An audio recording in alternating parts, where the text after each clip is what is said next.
Alrighty, ladies and gentlemen, it's your boy SCGRANT here, and I'm back with another miscellaneous video, and this time we all saw this coming.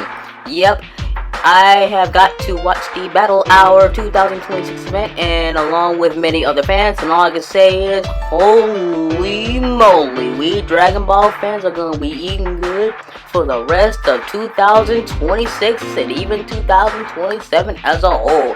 Yep, Battle Hour 26 finally gave us a first glimpse at Dragon Ball Xenoverse 3, along with many other things related to Dragon Ball. But once again, the biggest highlight was Xenoverse 3 actually being a reality.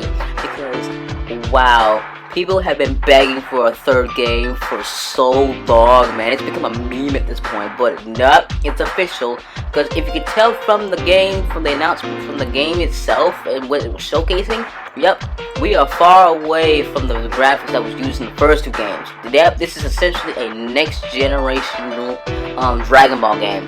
But the thing that leads up to the Xenoverse 3 is that we have to talk about the Future Saga Chapter 4, which essentially is the proper send-off of the series. What shocked me about watching the teaser trailer for the Future Saga Chapter 4 was that the Supreme Kai of Time, Konoha, has now undergone the Ultra Super Villain form.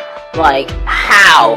This basically lets me way more questions, and the fact that we're all getting all of this in summer. However, they did state it for that it will be between July and September of this year, so we don't know when it'll happen. But what's more shocking is the fact is that, holy crap, the fans were right. Most notably, two noticeable ones I would like to mention here would be both the Modding Corner and Xeno Coffee. They said that and they theorized that Goku will get a new form, just how his Ultra Super Villain Vegeta Super Saiyan God form was based out of Ultra Ego Vegeta, was inspired by it.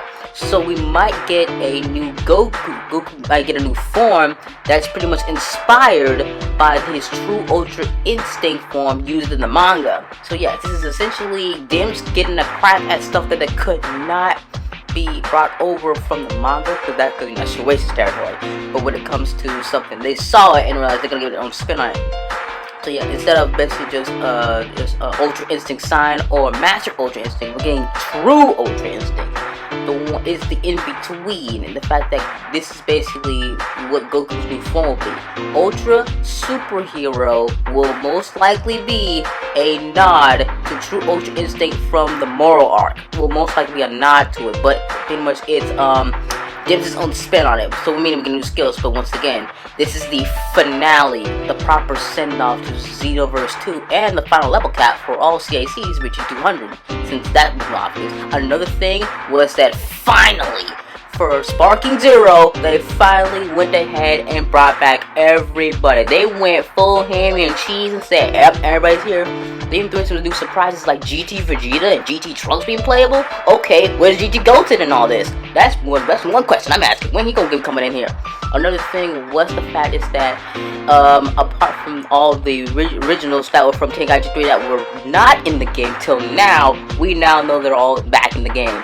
Another thing is that, you know, that Aurelie was from Tenkaichi 3, but to take her place, we have Chilai and Jocko. Since Jocko already had his own manga before he made his debut in Resurrection F, it makes sense that he will be a gag character to be added to the game. But Chilai was unexpected. I mean, she was in the Constant City Patrol. She had her own in-game model and everything. Holy crap, but now she's becoming 100% fully playable?